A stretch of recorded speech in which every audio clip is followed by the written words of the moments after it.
Bom dia a todos, que a paz de Jesus faça morada em nossos corações.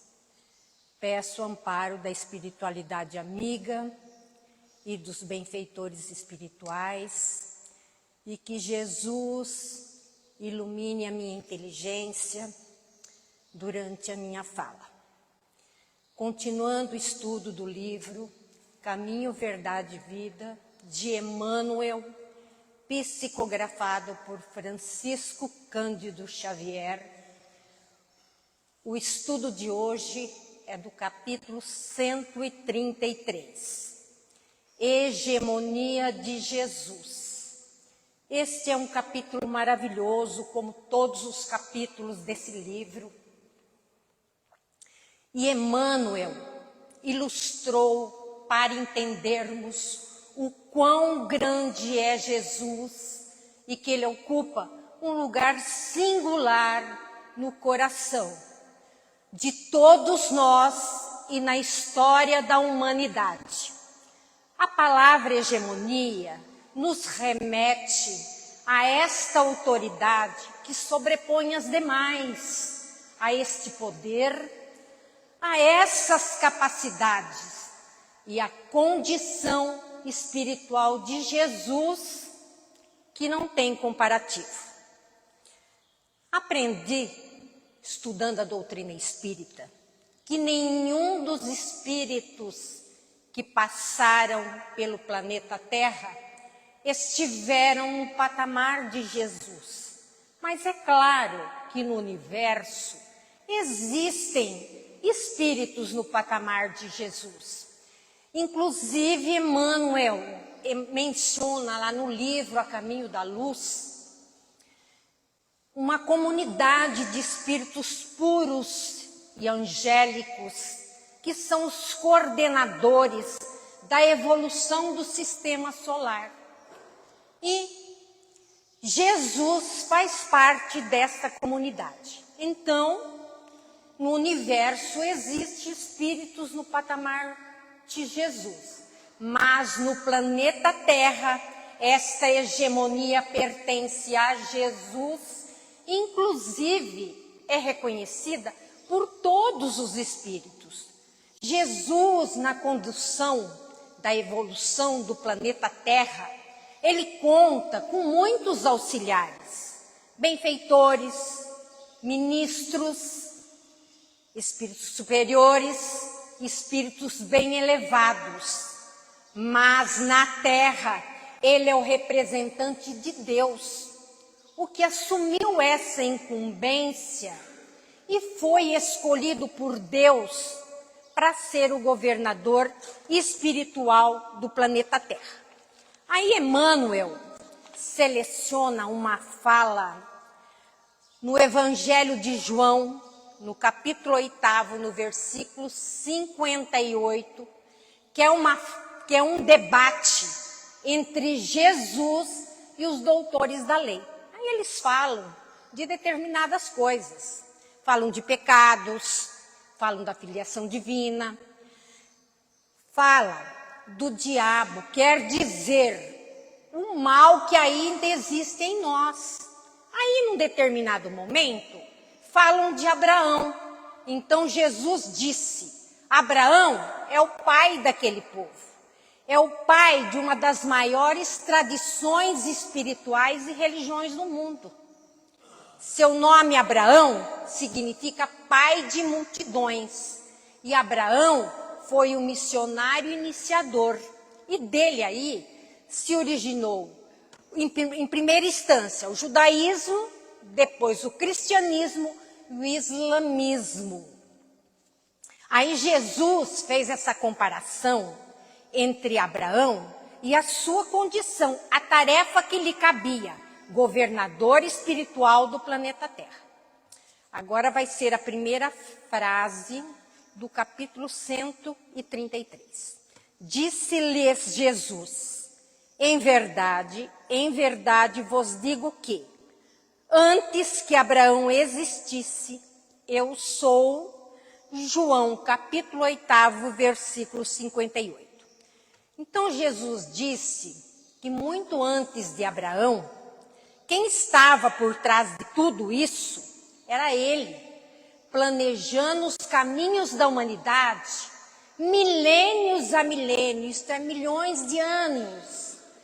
Antes de Abraão, Jesus já elaborava esse projeto chamado Terra, essa escola chamada Terra, onde estamos a evoluir. Quer dizer que muito antes de Abraão, Jesus já era o idealizador desse projeto educativo, que ele vem implementando aqui na Terra para todos nós que estamos na condição de educandos. Então quer dizer que antes de Abraão e antes da Terra, Jesus era um espírito que podia afirmar: eu sou. Essa expressão, ela era muito forte naquele contexto, porque fazia referências ao Criador. Então essa expressão eu sou, foi a expressão que Moisés ouviu naquele encontro simbólico, naquele encontro mediúnico com Deus no Monte Sinai. Quando Deus se apresenta e fala: eu sou aquele que sou. Aí pede para Moisés que vá até os israelitas e lá se apresente e diga que quem enviou foi eu sou. Que eu sou prometeu tirá-los lá daquela opressão do Egito e enviá-los para uma terra boa e fértil. Essa passagem ela está no Antigo Testamento, em Êxodo, no capítulo 3, do versículo 14 ao versículo 17. Então, essa expressão eu sou, ela tem um alcance imenso. É como se Jesus dissesse: há mais de 4 bilhões e meio de anos, ele já tinha alcançado essa posição. Quando ele veio, ele trazia na forma daquelas lições, da sua experiência, dos seus ensinamentos, das suas parábolas, e as suas virtudes adquiridas há bilhões e bilhões de anos. Então, muito antes de começar o planeta Terra, Jesus já era um espírito puro e que podia afirmar: eu sou. Então, o sistema que Jesus evoluiu já não existe mais, são poeiras cósmicas. Então, a evolução de todos os seres que estão aqui no planeta Terra, e esse cuidado, de Deus para conosco, enviando esse orientador, esse condutor, que nos ama, que é paciencioso, que é misericordioso, e vem trabalhando nesse projeto há bilhões e bilhões de anos, e ainda nos veem lá, Aí nos veem tão rebeldes, mas mesmo assim ele nos acolhe, nos ampara e nos estende as mãos. Então realmente é maravilhoso. Agora mais uma frase do capítulo 133. É impossível localizar o Cristo na história, à maneira de qualquer personalidade humana. Sim, é impossível. Tanto é que a história precisou ser dividida, o antes e depois de Cristo.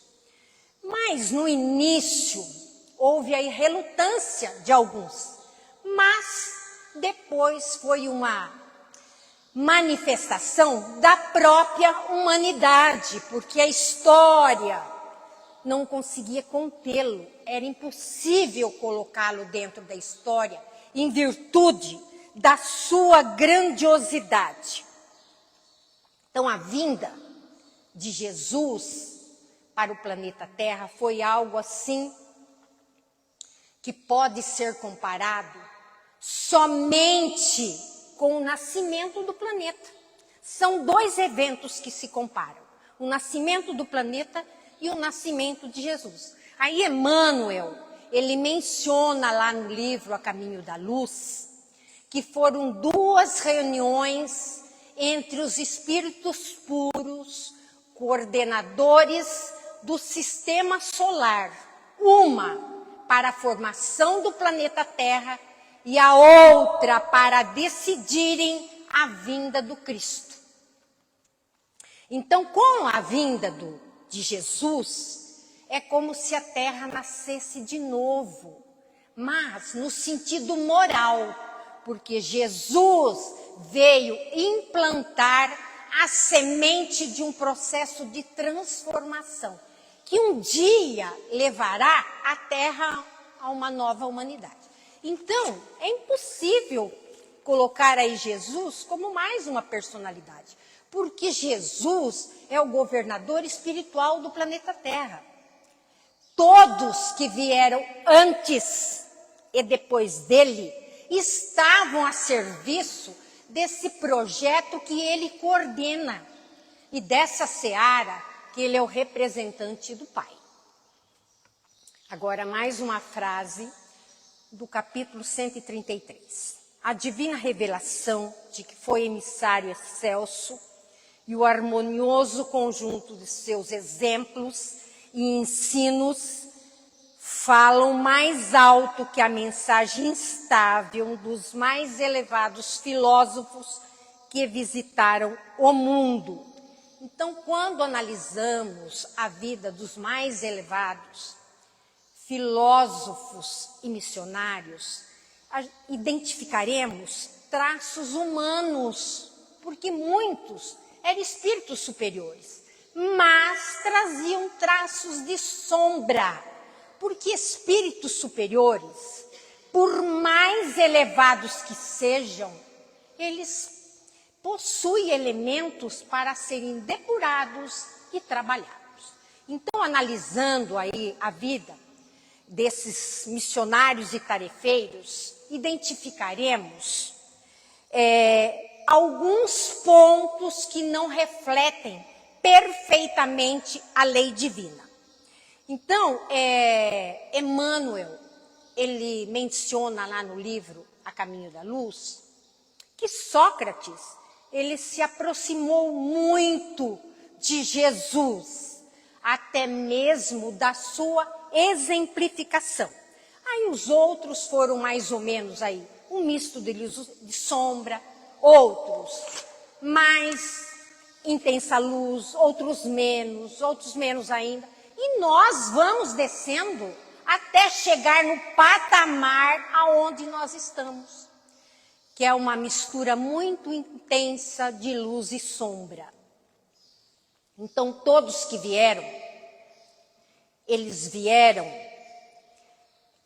trouxeram aspectos da lei eterna, mas também eles trouxeram incompreensões e limitações humanas. Mas com o tempo, isso é ajustado, renovado e aperfeiçoado, porque estamos aí num processo de evolução. Mais uma frase do capítulo 133. Antes de Abraão, ou precedendo os grandes vultos da sabedoria e do amor, na história mundial, o Cristo já era luminoso centro das realizações humanas. Então, se pegarmos aí as primeiras expressões de uma religiosidade mais desenvolvida, de uma transcendência mais sublime que estarão lá nos Vedas, há muito tempo antes de Jesus.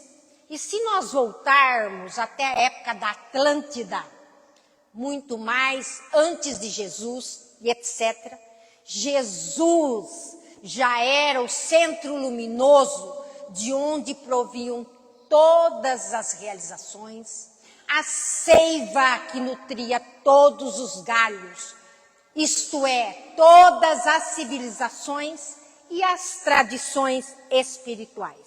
É claro, né, que cada uma dessas civilizações soube ali acolher mais ou menos bem os recursos que vinham do alto.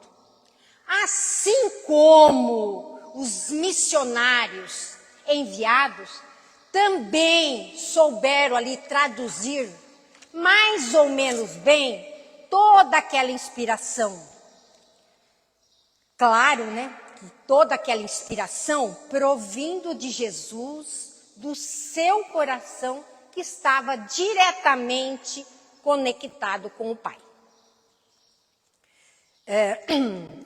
Nos 3 evangelhos sinóticos, Mateus, Marcos e Lucas, nós vemos mais atuação de Jesus na terra.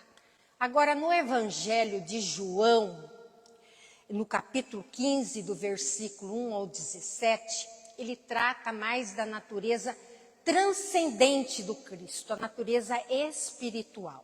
Então, João trata da videira. Jesus é a videira. Graças à seiva de amor que vem dessa raiz que foi plantada por Deus na terra, que vem nutrindo todos os frutos que são gerados ao longo dos séculos e dos milênios, que são todas as criaturas do mundo. Então, muito antes de Abraão, dos vultos de sabedoria e do amor, Jesus já era esse centro luminoso.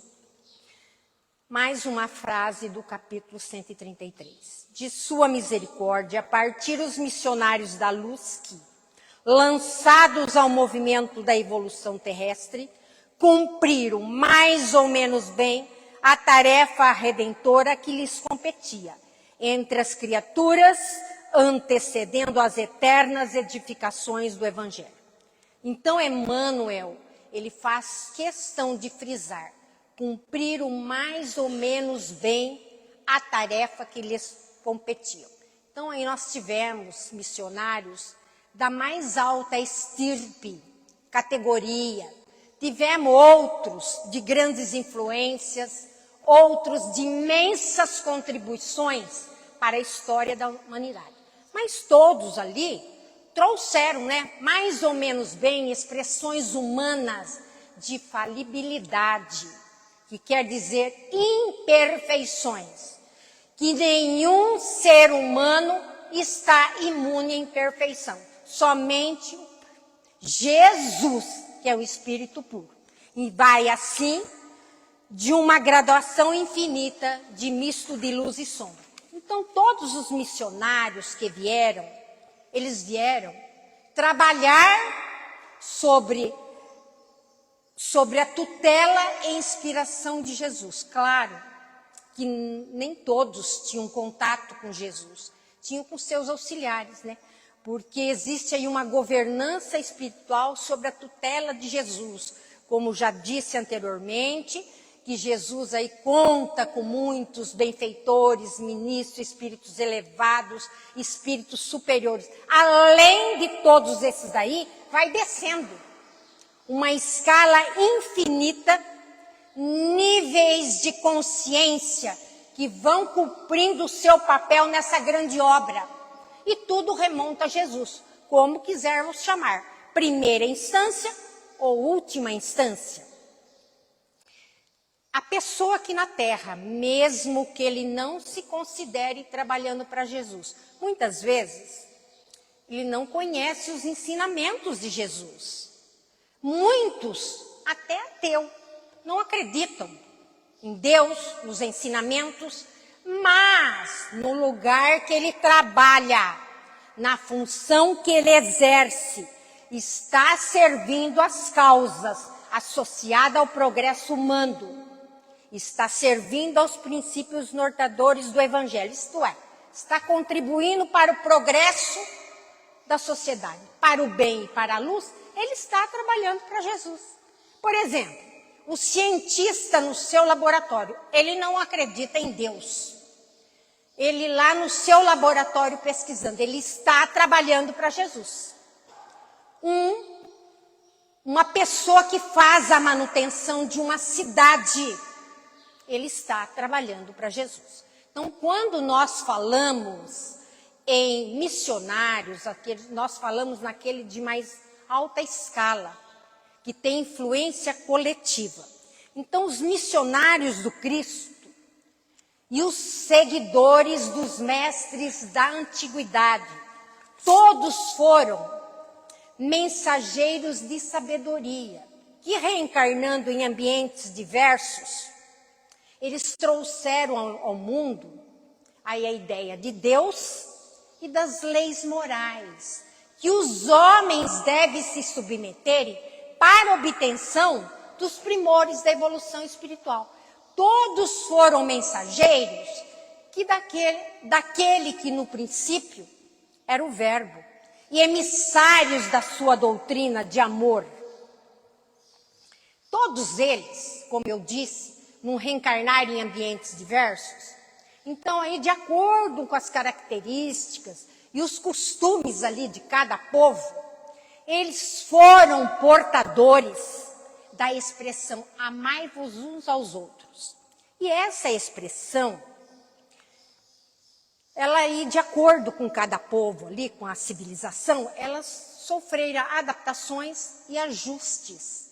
Mas essa expressão e os demais princípios conservaram a sua essência, são os mesmos do Evangelho de Jesus.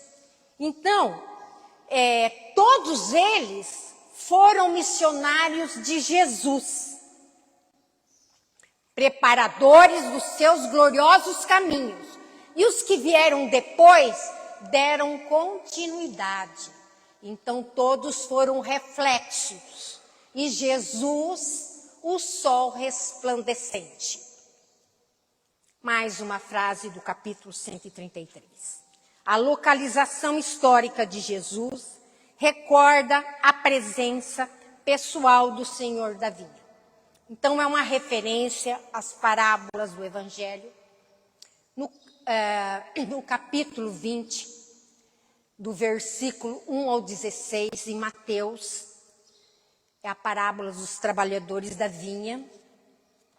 No capítulo 21, do versículo 33 ao 46, é a parábola, em Mateus, é a parábola dos vinhateiros homicidas. Nessas parábolas, Jesus é o representante do Senhor da vinha, Deus. Kardec descreve isso no livro Céu e Inferno. Que quando ele fala dos Messias e dos espíritos puros, né? Que a gente se pergunta, verbo, né? Na minha vida eu não sabia que quando falava verbo, o que vem a ser verbo, né? Porque eles recebem, o verbo é ação, eles recebem o pensamento diretamente de Deus e sua incumbência é fazer cumprir. Onde estão, representam Deus, então executam a ação. Então Jesus era Deus falando com a humanidade. Agora Kardec, ele tem uma expressão no livro A Gênese, inspirada por um espírito. Jesus é um médium de Deus. Os outros, médium de espíritos superiores e até de Jesus. Jesus atuava e atua sobre a inspiração direta de Deus. Mais uma frase do capítulo 133. O enviado de Deus, o tutor amoroso e sábio, veio abrir caminhos novos e estabelecer a luta salvadora para que os homens reconheçam a condição de eternidade que lhes é própria. Então, o grande papel de Jesus foi abrir novos horizontes, novos caminhos, pela luz que trouxe, pelos conhecimentos legados, pela sabedoria, pela experiência, pelos exemplos. Jesus também lançou sementes abundantes, né? Todos aí os nossos ensinamentos do Evangelho. Ele rasgou véus, né? São as leis, aí foi o conhecimento, que nós tivemos conhecimento de todas as suas leis, rasgou véus. E com isso acendeu em nós a chama da consciência que nos impele a progredir. Então, a partir do momento que temos aí o conhecimento do Evangelho, que conhecemos Jesus, vai estabelecer uma luta interna. Porque o antigo modo de ser, as nossas paixões, as nossas ilusões, vai entrar em conflito com um novo modo de ser, com a consciência mais desperta, e a gente quer renovar. Então vai estabelecer um conflito interno, então essa luta salvadora. É isso mesmo que Jesus veio fazer. Ele veio estabelecer a luta salvadora. Então Jesus não fala que veio trazer a paz, a minha paz vos deixo, a minha paz vos dou. Mas ao mesmo tempo, ele fala que não veio trazer a paz, ele fala que veio trazer a espada. Jesus não está falando de luta, ele não está falando de guerra. Jesus está falando daquela espada que nos fere por dentro, a partir do momento que se estabelece esse conflito interno, a partir do momento que a gente conhece o Evangelho. Então,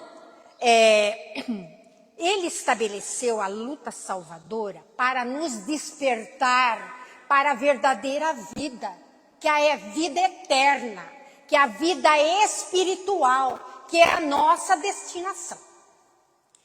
Mais uma frase do capítulo 133. Os filósofos e amigos ilustres da humanidade falaram às criaturas revelando em si uma luz refratada, como a do satélite que ilumina as noites terrenas. Os grandes filósofos, pensadores e missionários, eles refletiram mais ou menos bem a luz de Jesus. Uns refletiram mais, outros menos ainda. Nós estamos tentando refletir um raio desse sol que é Jesus. Então todos foram reflexos. Uma luz refratada que entra em um ambiente um pouco desviado. Por exemplo, estamos numa sala totalmente iluminada. É como se fosse Jesus. E outra ao lado está no escuro. Quando a gente abre a porta, não vai entrando o reflexo? A partir que a gente vai abrindo mais um pouco, cada vez vai aumentando. Então, são exemplos dos missionários, dos filósofos que estiveram aqui no nosso planeta. Então, mais uma frase do capítulo 133. Os apelos desses embaixadores dignos e esclarecidos são formosos e edificantes, todavia nunca se furtam a mescla de sombra. Então, por mais iluminados que fossem, existiam traços de sombra, porque até agora já foi falado e todos nós sabemos que luz é só Jesus. Mais uma frase do capítulo 133. A vinda do Cristo, porém, é diversa. Emmanuel tem uma expressão no livro A Caminho da Luz, no capítulo 9, que ele fala que o Cristo é inconfundível. A sua vinda, porém, é diversa. Tudo que a humanidade já viu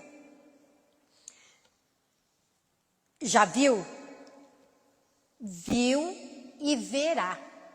Então, tudo que nós vimos do Cristo aí, que ele já é um espírito aí puro, muito antes de começar o planeta Terra, inclusive estava ali para a formação desse planeta, né? Agora, a última frase do capítulo 133. Em sua presença divina, temos a fonte da verdade positiva, o sol que resplandece.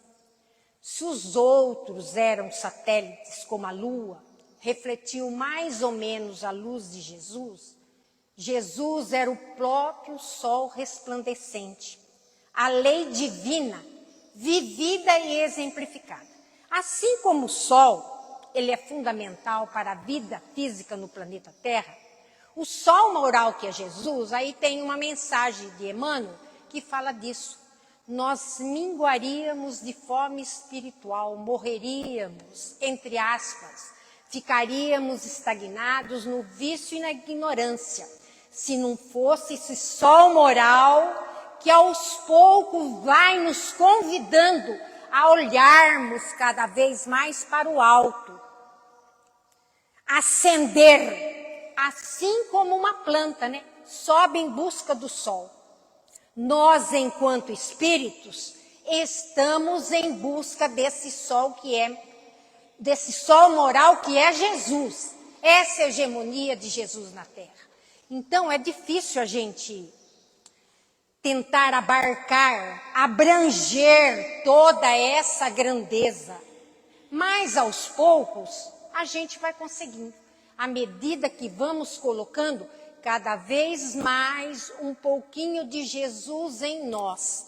Então essa é a alegria do cristão, essa é a alegria do discípulo, né? Sentir cada vez a presença mais profunda de Jesus. Aí tem uma fala de Paulo, não há glória maior do que estar alguém a caminho de Jesus. Que Deus nos abençoe hoje e sempre, e desejo a todos vocês um domingo de muita luz, de muita paz e de muita harmonia.